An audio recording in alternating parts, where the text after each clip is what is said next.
ഹൈക്കോടതി വിധി വന്നു. പിന്നെ ഇത് ഏതായാലും ഫൈനൽ അല്ലല്ലോ വിധി. നമുക്ക് മുമ്പോട്ട് പോകാനുള്ള പ്രൊവിഷനുണ്ട്. അപ്പീലുമായിട്ട് മുമ്പോട്ട് പോകും. പിന്മാറാൻ എന്തായാലും ഉദ്ദേശിക്കുന്നില്ല. ഏതറ്റം വരെയും മുമ്പോട്ട് പോകാൻ തന്നെ ഉദ്ദേശിക്കുന്നത്.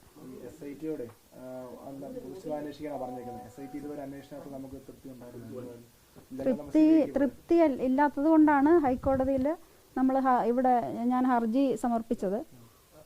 ഈ ഹർജി ഇരുകൂട്ടരുടെ വാദം കേട്ടിരുന്നല്ലോ ഹർജിയിന്മേൽ. അപ്പോൾ നിങ്ങളുടെ ഭാഗം ഹൈക്കോടതി വേണ്ട രീതിയിൽ പരിഗണിച്ചില്ല എന്നാണ് തോന്നുന്നത്.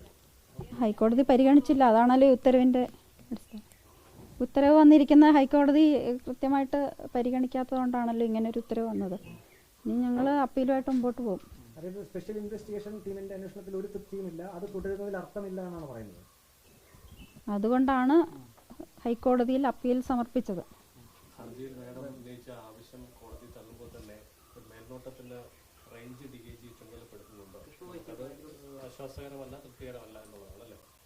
തൃപ്തികരമല്ല.